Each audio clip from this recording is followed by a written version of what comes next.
지금 일본이 발칵 뒤집혔습니다. 일본 NHK의 유명 다큐멘터리 PD가 취재 후 일으킨 파문인데요. 그 이유가 한국 방문 후 완전히 달라졌다고 합니다. 43년차 베테랑 PD가 한국에 대한 고정관념을 깨고 눈물까지 흘렸다는 소식에 일본 내에서도 논쟁이 뜨겁습니다. 원래는 혐한 논란을 취재하러 왔다가 오히려 반대 입장이 되어버린 PD의 이야기. 도대체 한국에서 무슨 일이 있었던 걸까요? 그럼 오늘의 사연 시작하겠습니다.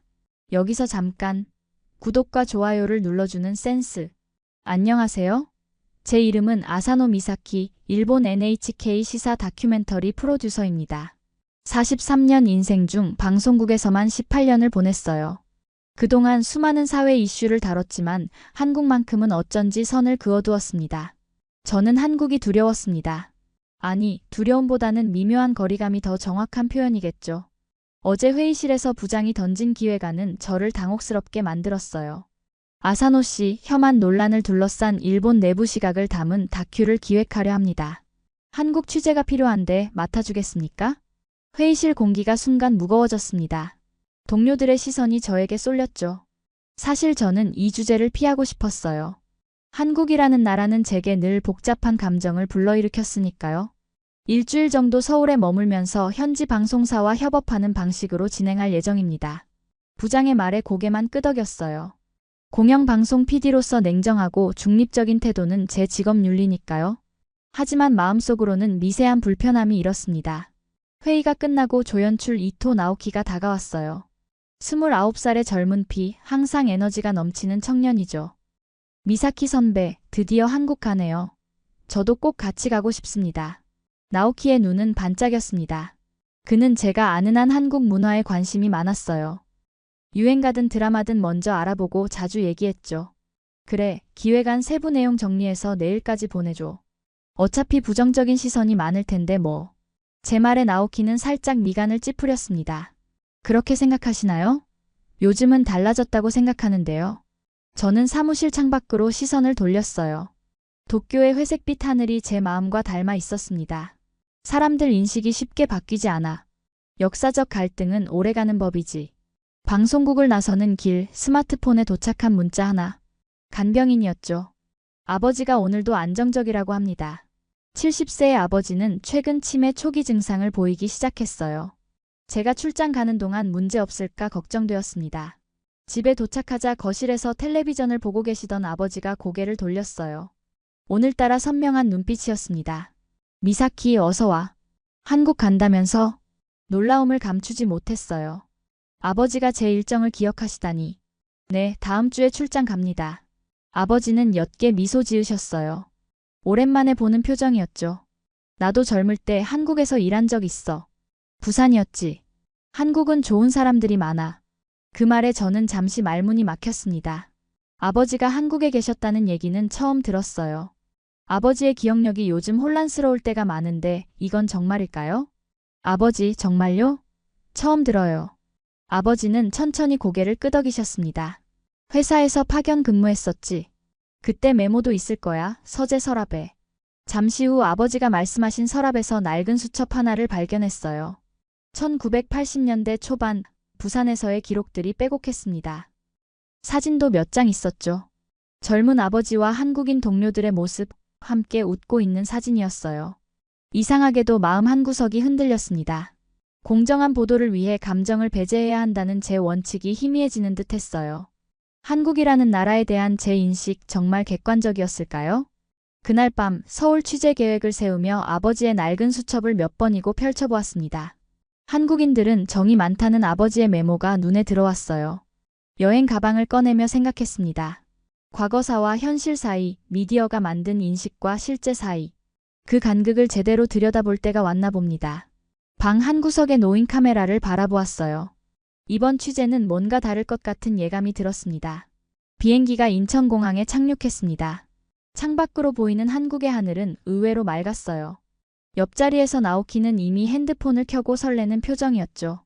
반면 저는 묘한 긴장감에 휩싸였습니다. 일본과 한국, 가까운 듯 먼 두 나라. 국적기를 타고 고작 2시간 만에 도착한 이곳이 왜 이리 낯설게 느껴질까요? 선배, 비행기에서 내리기 전에 현지 연락처 한 번 더 확인해 볼까요? 나오키의 질문에 고개를 끄덕였습니다. 촬영 일정표를 꺼내보니 KBS 한상우 PD의 이름이 눈에 들어왔어요. 10년 전 일본에서 열린 방송 컨퍼런스에서 잠깐 만난 적이 있었죠. 그때 인상은 좋았지만 지금은 어떨지 궁금했습니다. 입국장으로 향하는 길, 자동 출입국 시스템이 눈에 들어왔어요. 일본보다 훨씬 진보된 시스템이라는 생각이 들었습니다. 순간 당혹스러웠죠. 한국에 대한 제 인식과 맞지 않았으니까요. 처음 오셨나요? 이쪽으로 와서 지문 인식해주세요. 공항 직원이 미소와 함께 안내했습니다. 완벽한 일본어였어요. 저도 모르게 입꼬리가 올라갔죠. 어색한 미소를 지으며 지문 인식기에 손가락을 올렸습니다. 처음 방문이신가요? 혹시 뭐 필요한 거 있으시면 말씀하세요. 또 다른 직원이 다가왔어요. 이번엔 영어로 물었지만 표정이 너무 친절해서 그 의도가 의심스러웠습니다. 제가 일본인임을 알면 태도가 달라질까요? 직원 배지를 흘끔 보니 다국어 서비스라고 적혀 있었죠. 아니요, 괜찮습니다. 감사합니다. 영어로 짧게 대답하고 나오키와 함께 빠르게 출구로 향했어요. 택시 승강장에 도착하자 또 다른 놀라움이 기다리고 있었습니다. 질서정연하게 줄을 서서 택시를 기다리는 사람들, 깔끔한 안내 표지판, 그리고 모든 택시가 미터기를 사용한다는 안내문이었죠. 생각보다 정돈되어 있네요. 무심코 내뱉은 제 말에 나오키가 미소를 지었습니다. SNS에서 본 것보다 훨씬 좋아요. 대중교통 시스템이 일본보다 편리하다는 이야기도 들었어요. 저는 고개를 살짝 저었어요. 한 나라를 판단하는데 표면적인 것들만으론 부족하다고 생각했죠. 곧 우리 차례가 되어 택시에 탑승했습니다. 곤니치와, 아리가또. 택시 기사가 서툰 일본어로 인사했어요. 놀라움을 감추지 못하고 눈을 크게 떴습니다. 기사는 룸미러로 우리를 바라보며 밝게 웃었죠. 일본에서 오셨죠? 환영합니다. 어디로 모실까요? 한국어였지만 천천히 또박또박 말해주셔서 이해할 수 있었어요. 나오키가 미리 준비한 종이에 호텔 주소를 보여드렸습니다. 기사님은 고개를 끄덕이며 출발했어요. 차창 밖으로 보이는 서울의 풍경. 고층 빌딩들이 하늘을 찌를 듯 솟아 있었고 도로는 깔끔했습니다. 일본과 비슷하면서도 뭔가 다른 활기가 느껴졌어요. 거리를 걷는 사람들의 표정은 바쁘고 진지했죠. 제가 상상했던 한국과는 조금 달랐습니다. 생각보다 발전했네요. 저도 모르게 중얼거렸습니다. 나오키는 창밖을 바라보며 고개를 끄덕였어요. 한국은 IT 강국이잖아요. 스마트폰이나 가전제품도 세계적이고요. 택시가 강남 거리를 지나는 동안 화려한 간판들과 번화한 상점가가 눈에 들어왔어요. 왠지 도쿄의 신주쿠가 떠올랐습니다. 비슷하면서도 다른 분위기였죠. 호텔에 도착하자 기사님이 짐을 내려주셨어요.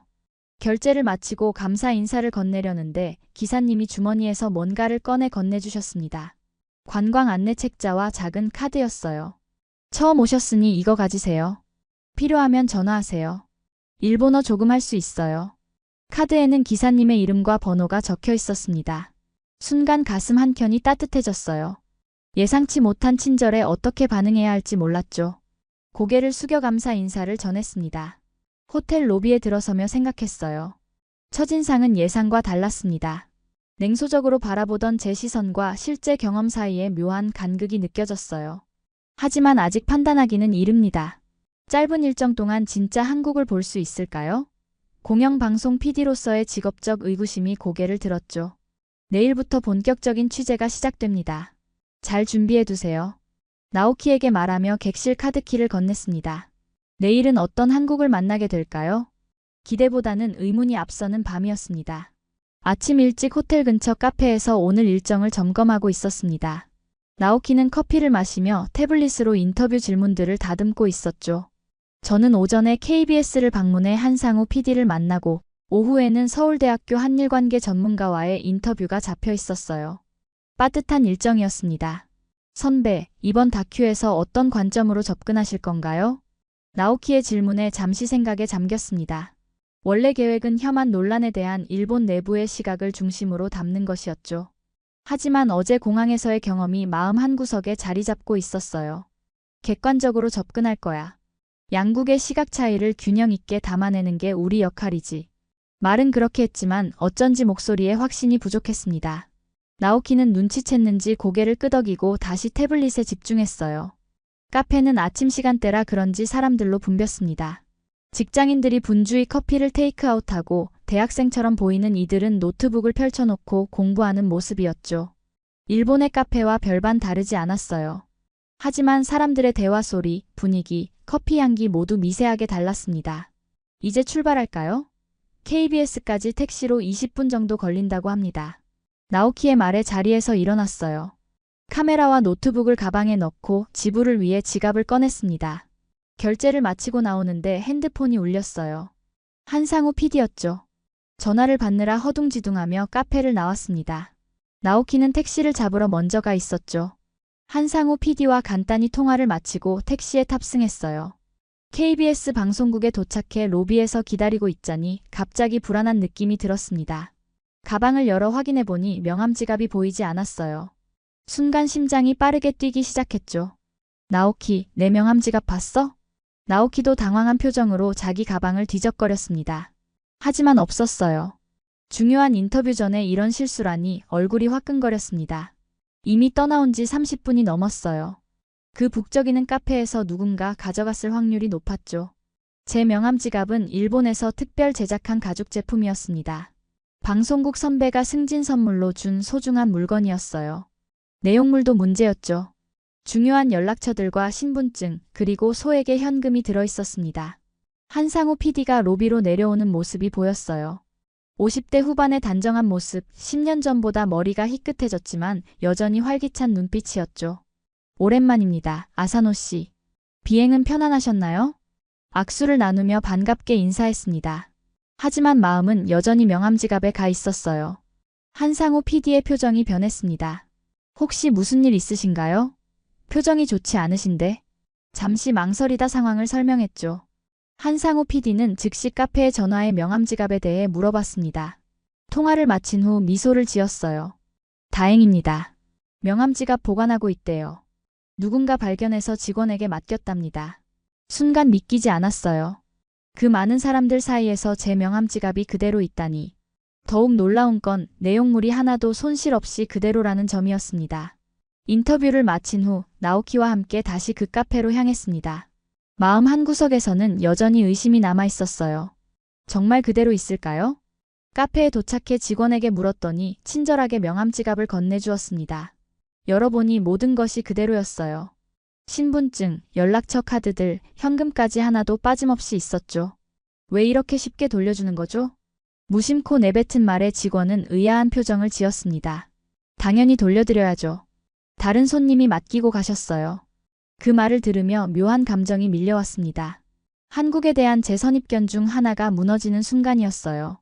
신뢰에 대한 고정관념이 흔들렸죠. 호텔로 돌아오는 길 창밖을 바라보며 생각에 잠겼습니다. 명함 지갑 하나로 한 나라를 판단할 수는 없어요. 하지만 분명 뭔가가 달라졌습니다. 제 마음속 작은 벽에 균열이 생긴 듯 했죠. 이런 경험이 과연 우연일까요? 아니면 제가 한국에 대해 잘못 알고 있었던 걸까요? 이틀째 취재가 한창이었습니다. 오늘은 서울 시내 곳곳을 돌아다니며 일반 시민들의 인터뷰를 진행하는 날이었어요. 명동에서 시작해 대학로, 종로를 거쳐 강남까지 지하철로 이동하며 촬영하기로 했죠. 나오키는 제가 예상했던 것보다 훨씬 적극적으로 현지인들에게 다가갔습니다. 선배, 생각보다 많은 분들이 인터뷰에 응해주시네요. 나오키의 말에 고개를 끄덕였어요.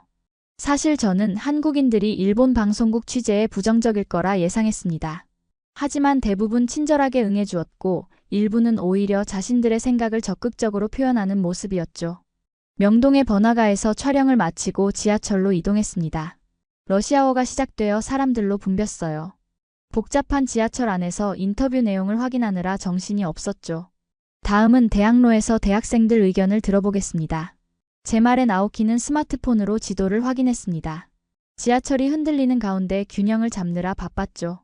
승객들로 가득한 칸 안에서 우리는 출구 근처에 겨우 자리를 잡았어요.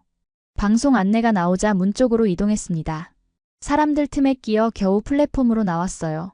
출구로 향하는 계단을 오르며 가방을 확인했는데 갑자기 심장이 멈추는 듯 했습니다.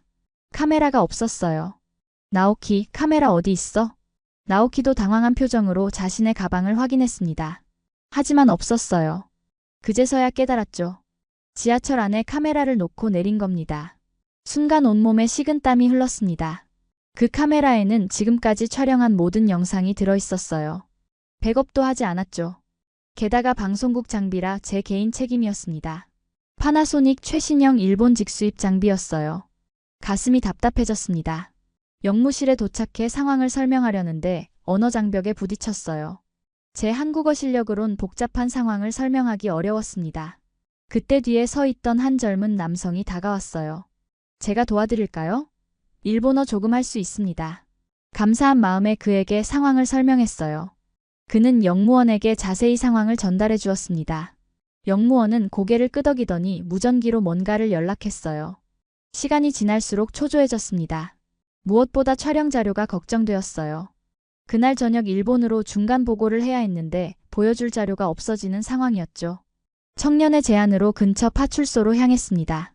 파출소에서도 친절하게 대응해 주었어요. 경찰관은 지하철 분실물 센터에 연락을 취해 주었고 카메라의 특징과 제 연락처를 꼼꼼히 기록했습니다. 그리고 불과 30분 만에 놀라운 소식이 들려왔어요. 카메라를 찾았습니다. 종착역에서 누군가 발견해 영무원에게 맡겼대요. 믿기지 않는 느낌이었습니다. 이렇게 빨리 찾다니요. 지하철역으로 돌아와 기다리는 동안 도움을 준 청년과 이야기를 나눴어요. 그는 대학에서 일본어를 전공했다고 했습니다. 한국에서는 분실물을 찾을 확률이 꽤 높아요. 특히 공공장소에서는요. 청년의 말이 명함지갑 사건을 떠올리게 했어요. 우연의 일치라기엔 너무 놀라웠습니다. 잠시 후 영무원이 카메라를 들고 나타났어요. 확인해보니 카메라는 멀쩡했고 촬영 자료도 그대로였습니다. 영무원은 CCTV로 확인해서 다음 역으로 연락했다고 설명해 주었어요. 승객 한 분이 카메라를 발견하고 영무실에 맡겼다고 했습니다. 더 놀라운 건 그분이 이름도 남기지 않고 그냥 가셨다는 점이었어요. 보통 그래요. 당연한 일이라고 생각하거든요. 청년의 말에 깊은 생각에 잠겼습니다. 도움을 준 청년과 영무원에게 진심으로 감사 인사를 전했어요. 취재를 계속하기 위해 자리를 떠나며 제 마음속에는 복잡한 감정이 일었습니다. 공공 시스템의 효율성과 시민들의 선의가 만들어낸 결과였어요. 호텔로 돌아오는 길 오늘 일을 정리하며 생각했습니다. 2번의 분실 사건, 2번의 완벽한 회수. 이것이 단순한 우연일까요? 아니면 제가 알지 못했던 한국 사회의 모습일까요? 제가 취재하려던 혐한 논란의 이면에는 이렇게 일상에 녹아있는 신뢰의 문화가 있었어요. 방송에서는 보도되지 않는, 카메라에 담기지 않는 모습들이었죠. 나오키와 저녁 식사를 하며 내일의 일정을 논의했습니다. 애초 계획했던 인터뷰 질문들이 갑자기 피상적으로 느껴졌어요. 더 깊이 들여다보고 싶다는 생각이 들었습니다. 한국 사회의 신뢰 네트워크가 어떻게 형성되었는지, 그 이면에는 어떤 가치관이 있는지 말이죠. 취재 노트에 오늘의 경험을 기록하며 깨달았습니다. 미디어를 통해 형성된 인식과 실제 경험 사이에는 큰 간극이 있다는 사실을요. 어쩌면 이것이 바로 제가 찾아야 할 진실인지도 모르겠습니다. 셋째 날 오전 동대문 시장 근처에서 취재를 마치고 점심시간이 되었습니다. 아침부터 바쁘게 움직이느라 배가 고팠어요. 나오키는 인터넷에서 찾은 한 식당을 추천했습니다. 이곳은 현지인들이 많이 찾는다고 해요. 관광객용이 아닌 진짜 한국 음식을 먹어봐야 하지 않을까요? 골목길을 따라 들어간 식당은 생각보다 소박했습니다. 테이블 몇 개가 전부인 작은 공간이었지만 손님들로 북적였어요. 대부분 직장인으로 보이는 사람들이었죠. 우리를 본 직원이 다가왔습니다. 메뉴판을 받았지만 한글뿐이라 읽을 수 없었어요. 사진도 없어서 무엇을 시켜야 할지 난감했습니다. 잠시 고민하는 제 모습을 본 직원이 다가왔어요. 처음이세요? 제가 추천해 드릴게요. 직원의 밝은 미소와 친절한 목소리에 순간 마음이 놓였습니다. 일본인임을 알아차렸을 텐데도 불편한 기색이 전혀 없었어요. 우리는 고개를 끄덕였고 직원은 뭔가를 주문했습니다. 잠시 후 테이블이 가득 찰 정도로 다양한 반찬들이 나왔어요. 김치, 나물, 생선구이, 계란찜 등 색색의 음식들이 작은 그릇에 담겨 있었습니다. 그리고 마지막으로 뜨거운 국과 밥이 나왔죠. 이게 된장찌개입니다. 조심하세요. 뜨거워요. 직원의 말에 감사하다고 답했습니다. 음식을 보니 일본의 가정식과 닮았으면서도 다른 점이 많았어요. 특히 반찬의 가짓수가 놀라웠습니다. 인원수에 비해 너무 많은 음식이 차려져 있어 당황스러웠어요. 이 모든 게 우리 주문 맞나요? 나오키가 물었고 직원은 미소로 답했습니다. 네, 기본 반찬입니다. 더 필요하시면 말씀하세요. 숟가락과 젓가락을 들고 된장찌개를 한 숟가락 떠먹었습니다. 짭조름하면서도 구수한 맛이 혀끝에 퍼졌어요. 묘하게 익숙한 맛이었죠. 마치 오래전 할머니 집에서 먹었던 음식 같은 느낌이었습니다. 하나둘 반찬을 맛보는데 각각의 맛이 강하면서도 묘하게 조화를 이루고 있었어요. 김치의 매콤함, 나물의 깔끔함, 생선구이의 담백함이 어우러져 입안에서 풍미를 만들어냈습니다. 식사를 하는 중에도 직원은 몇 번이나 와서 음식이 괜찮은지 물었어요. 물도 수시로 채워주고 반찬이 줄어들면 더 가져다 주었죠. 처음에는 이런 관심이 부담스러웠습니다. 하지만 곧 그것이 정성이라는 걸 느꼈어요. 맛있게 드세요. 처음 오신 분들께는 특별히 더 신경 씁니다. 직원의 따뜻한 미소가 마음을 적셨습니다. 먹는 내내 묘한 감정이 밀려왔어요. 이런 대접을 받아본 게 얼마만인지 기억이 나지 않았습니다. 바쁜 도쿄 생활, 혼자 먹는 식사들, 그리고 아버지의 병간호로 지친 일상이 떠올랐어요. 문득 아버지 생각이 났습니다. 아버지가 한국에서 일하셨다던 시절 이런 음식을 드셨을까요? 이런 따뜻한 대접을 받으셨을까요? 그래서 한국 사람들이 좋다고 하셨던 걸까요? 식사를 마치고 계산을 하려는데 가격이 생각보다 저렴해서 놀랐습니다. 이 많은 음식에 이 가격이라니. 지갑에서 카드를 꺼내는데 손이 살짝 떨렸어요. 묘한 감정이 목을 조였습니다. 괜찮으세요? 나오키의 물음에 고개를 끄덕였지만 뭔가가 달랐어요. 다 먹은 그릇들을 바라보니 갑자기 눈시울이 뜨거워졌습니다. 마음속 깊은 곳에서 뭔가가 울컥 솟아올랐어요. 잠시만요. 화장실로 향하는 길 눈물이 볼을 타고 흘렀습니다. 왜 이러는지 저도 몰랐어요. 단지 한 끼 식사였을 뿐인데 마음이 무너져 내렸습니다. 낯선 나라에서 느낀 따뜻함, 예상치 못한 배려에 그동안 단단히 쌓아온 벽이 허물어지는 기분이었어요. 화장실 거울 앞에서 제 모습을 바라봤습니다. 무표정을 유지하려 했지만 눈가는 이미 붉어져 있었어요. 냉정하고 중립적이어야 한다는 직업적 신념이 흔들렸습니다. 그저 한 인간으로서 느낀 진심 어린 감정이었어요. 자리로 돌아오니 나오키가 걱정스런 표정으로 기다리고 있었습니다. 아무 말도 하지 않았지만 눈빛만으로도 알 수 있었겠죠. 괜찮아요. 그냥 갑자기 아버지 생각이 나서. 식당을 나서는 길, 주방에서 일하던 주인으로 보이는 아주머니가 손을 흔들며 웃어주셨어요. 그 순간 가슴 한편이 따뜻해졌습니다. 식당 문을 열고 나가는데 뒤에서 들리는 목소리가 있었어요. 또 오세요. 길을 걸으며 생각했습니다. 이런 게 한국인들이 말하는 정일까요? 낯선 이에게 베푸는 따뜻함, 음식에 담긴 마음, 그리고 작은 배려들. 그동안 미디어와 고정관념으로만 바라봤던 한국이 아닌 실제 사람들의 모습을 보게 된 것 같았어요. 나오키에게는 말하지 않았지만 이 작은 식당에서의 경험이 제 마음속 무언가를 바꿔놓았다는 느낌이 들었습니다. 자존심 강한 저를 울컥하게 만든 그 순간, 바로 그때 감정의 전환점이 찾아왔던 것 같아요. 점심 식사 후 한상우 PD와의 두 번째 미팅이 있었습니다. 이번에는 KBS 건물 대신 그의 제안으로 청계천 근처 조용한 카페에서 만났어요. 공식 인터뷰가 아닌 편안한 대화를 나누고 싶다고 했죠. 나오키에게는 주변거리 영상을 촬영해 오라고 부탁했습니다. 카페에 도착했을 때 한상우 PD는 이미 자리에 앉아 있었어요. 창가 테이블에서 따스한 오후 햇살을 받으며 커피를 마시고 있었죠. 저를 보자 반갑게 손을 흔들었습니다. 아사노 씨, 어서 오세요. 취재는 잘 진행되고 있습니까?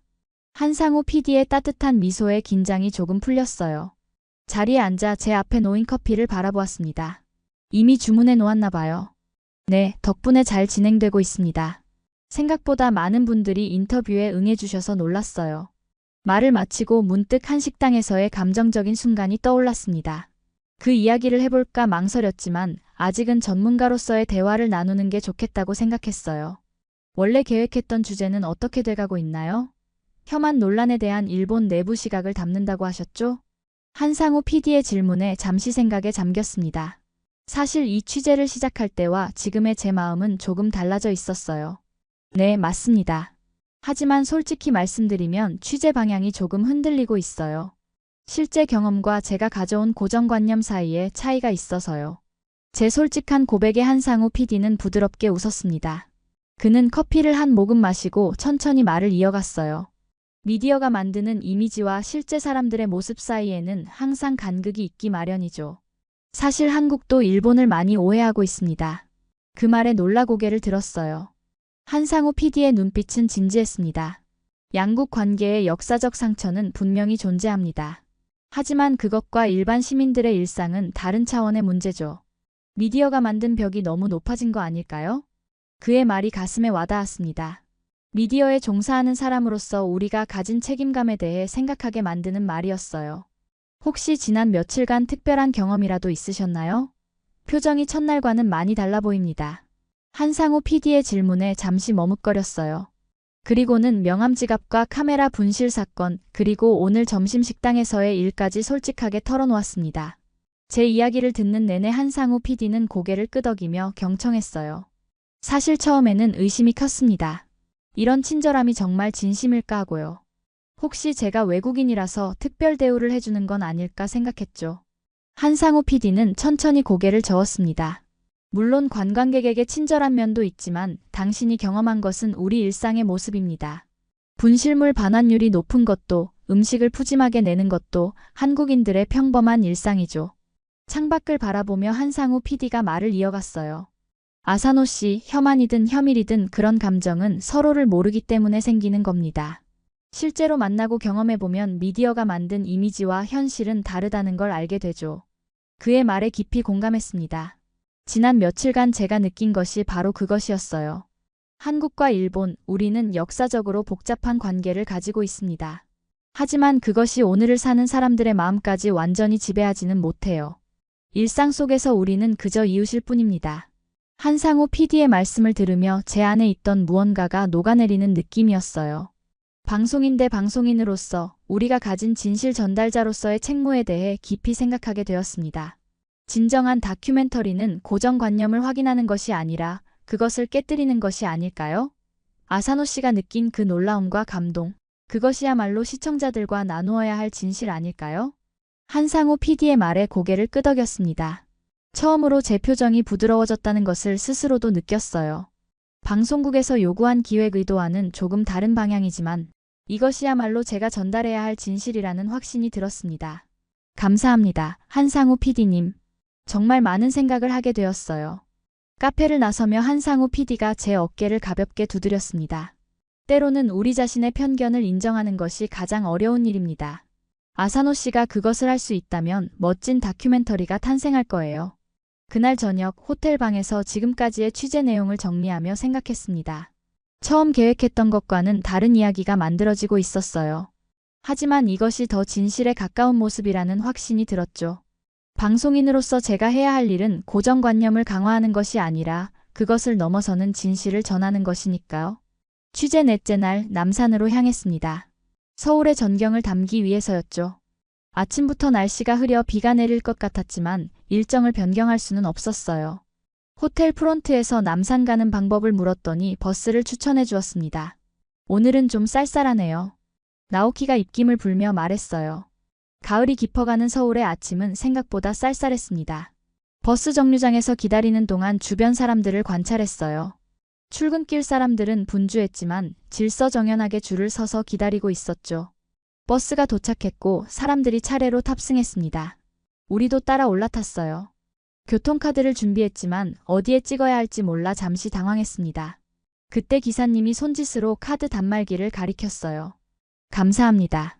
카드를 찍고 안쪽으로 들어갔습니다. 버스는 이미 사람들로 가득 차 있었어요.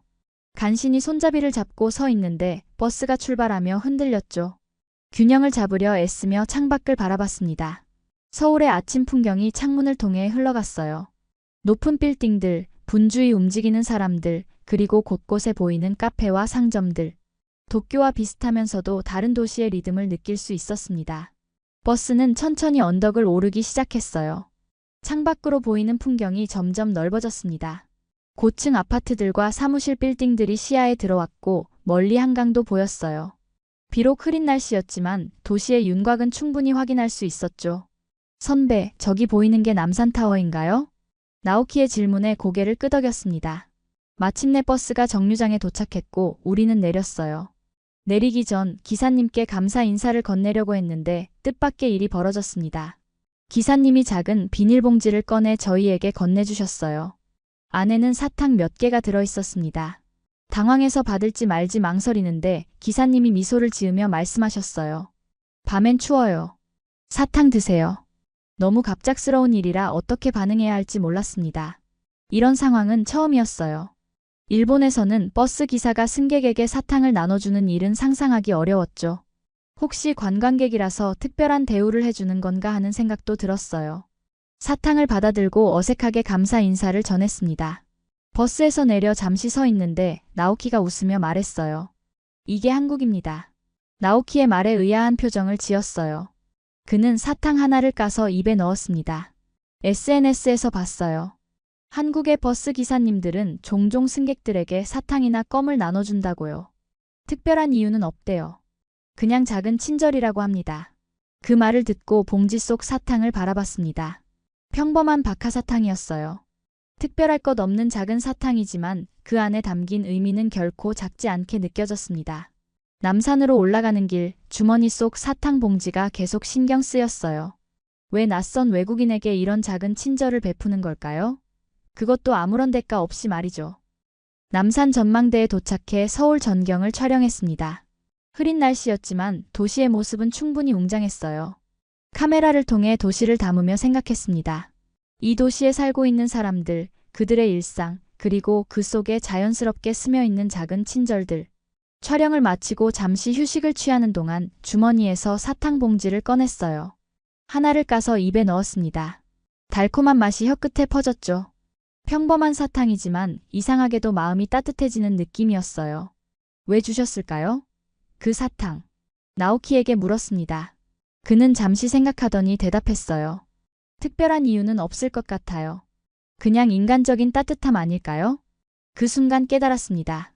의미를 찾으려고 애쓰는 제 모습이 오히려 이상했어요. 때로는 친절의 이유가 필요 없다는 것을 말이죠. 그저 사람과 사람 사이의 작은 온기일 뿐입니다. 남산에서의 촬영을 마치고 호텔로 돌아오는 길 사탕 봉지를 조용히 가방에 넣었습니다.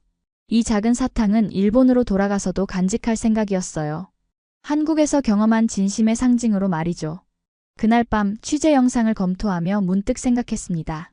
정치적 갈등, 역사적 상처, 그리고 미디어가 만들어낸 이미지 너머에는 평범한 사람들의 일상이 있다는 것을요. 버스 기사의 사탕처럼 특별할 것 없지만 마음을 따뜻하게 만드는 작은 순간들이 모여 진짜 한국의 모습을 만들고 있었습니다. 내일이면 일본으로 돌아갑니다. 처음 한국에 왔을 때와는 다른 마음으로 돌아가게 될 것 같아요. 취재 노트에 남산에서 바라본 서울의 모습을 묘사하며 그 아래 작은 글씨로 적었습니다. 진정한 한국은 뉴스 헤드라인이 아닌 버스 기사의 사탕에 있다. 인천공항에 도착했습니다. 출국 절차를 밟으며 지난 며칠간의 경험이 주마등처럼 스쳐 지나갔어요. 공항 직원의 친절함, 카페에서 온전히 돌아온 명함 지갑, 지하철에서 찾은 카메라, 한식당에서의 순간, 그리고 버스 기사의 사탕까지. 비행기에 탑승하고 창밖을 바라보았습니다. 서서히 멀어지는 한국 땅이 보였어요. 오기 전과는 전혀 다른 감정이 마음을 채웠습니다. 처음에는 미묘한 거리감과 의구심을 안고 왔지만 이제는 따뜻한 추억과 새로운 시각을 가지고 돌아가는 중이었죠. 취재 영상 어떻게 편집하실 건가요? 나오키의 질문에 잠시 생각에 잠겼습니다. 원래 기획은 혐한 논란에 초점을 맞춘 다큐멘터리였어요. 하지만 지금 제 마음속에는 전혀 다른 이야기가 자리 잡고 있었죠. 솔직한 경험을 담을 생각이야. 고정관념과 실제 경험 사이의 간극, 그리고 그 과정에서 배운 것들을. 나오키는 만족스러운 표정으로 고개를 끄덕였습니다. 그도 이번 취재가 특별했다는 것을 느끼고 있었나 봐요. 도쿄에 도착해 공항에서 나오는데 방송국에서 전화가 왔습니다. 내일 아침 생방송 뉴스에 출연해 한국 취재 경험을 간략히 공유해달라는 요청이었어요. 갑작스러운 제안에 잠시 망설였지만 이것이 제 진심을 전할 좋은 기회라고 생각했습니다. 집으로 돌아와 현관문을 열자 간병인이 반갑게 맞아주었어요. 아버지는 거실 소파에 앉아 텔레비전을 보고 계셨습니다. 저를 보자 환하게 웃으셨어요. 미사키 돌아왔구나. 한국은 어땠어? 아버지의 목소리는 평소보다 또렷했습니다. 오늘은 좋은 날이신가 봐요. 네, 아버지. 정말 좋았어요. 아버지가 말씀하신 것처럼 좋은 사람들이 많더라고요. 아버지의 눈이 반짝였습니다. 제가 준비한 인삼차를 건네드리자 기쁜 표정으로 받으셨어요. 아, 이 냄새. 부산에서 동료들과 자주 마셨던 차야. 아버지의 기억이 선명하게 살아나는 모습을 보니 마음이 따뜻해졌습니다. 다음 날 아침 방송국 스튜디오에 도착했어요. 메이크업을 마치고 생방송 준비를 했습니다. 가슴이 두근거렸어요. 오늘 할 이야기는 단순한 취재 보고가 아니라 제 자신의 변화에 대한 고백이기도 했으니까요. 카운트다운이 시작되고 카메라에 빨간불이 켜졌습니다. 아나운서가 저를 소개했어요. 오늘은 지난주 한국을 취재하고 돌아온 아사노 미사키 PD를 모셨습니다. 혐한 논란에 대한 현지 취재를 다녀오셨다고요? 깊은 숨을 들이마시고 말을 시작했습니다. 네, 그런 주제로 출발했지만 오늘은 조금 다른 이야기를 하고 싶습니다. 사실 저는 제가 한국에 대해 잘못 알고 있었다고 말하고 싶어요. 스튜디오가 순간 조용해졌습니다. 아나운서의 표정에 놀라움이 스쳤어요. 진실은 발로 뛰며 직접 경험할 때 찾을 수 있습니다. 카메라를 바라보며 명함 지갑과 카메라 분실 사건, 버스 기사의 사탕까지 짧게 이야기했어요. 제가 본 한국은 미디어가 보여주는 모습과 달랐습니다. 갈등 너머에 서로 존중하는 일상이 있었죠. 마지막으로 한상우 PD의 말을 인용했습니다. 한국의 방송인 한상우 PD는 이렇게 말했습니다. 혐한이든 혐일이든 그런 감정은 서로를 모르기 때문에 생기는 것이라고요. 저는 이 말에 깊이 공감합니다. 방송이 끝나고 스튜디오를 나오는데 상사가 다가왔습니다. 처음에는 비판을 예상했지만 의외로 그는 만족스러운 표정이었어요. 솔직한 이야기였습니다. 아사노 씨. 시청자들의 반응도 좋네요. 안도의 한숨을 내쉬며 고개를 끄덕였습니다. 방송국을 나서는 길 나오키에게서 문자가 왔어요. 선배, 멋진 방송이었습니다. 아, 그리고 선배 아버님께서 방송 보셨대요. 집으로 서둘러 돌아가니 아버지는 텔레비전 앞에 앉아 계셨습니다. 저를 보자 환한 미소를 지으셨어요. 미사키, 내 방송 봤다. 정말 잘했어. 네가 한국에서 느낀 그 따뜻함, 그게 바로 내가 기억하는 한국이야. 아버지의 맑은 눈빛이 저를 바라봤습니다. 그 순간 모든 것이 완벽하게 연결되는 느낌이었어요. 아버지의 기억, 제 경험, 그리고 우리가 만들어낼 새로운 이야기까지. 노트북을 펼치고 다큐멘터리 제목을 입력했습니다. 우리가 몰랐던 옆 나라의 진심. 이제 진짜 이야기가 시작됩니다. 고정관념을 넘어 진심을 만나는 여정이 말이죠. 오늘의 사연은 여기까지입니다. 이번 영상을 어떻게 생각하시는지 댓글로 의견을 남겨주시고 좋아요를 눌러주세요. 다음에도 더 흥미진진한 사연으로 찾아뵙겠습니다. 여러분의 사연 제작소 감동 나누기였습니다. 감사합니다.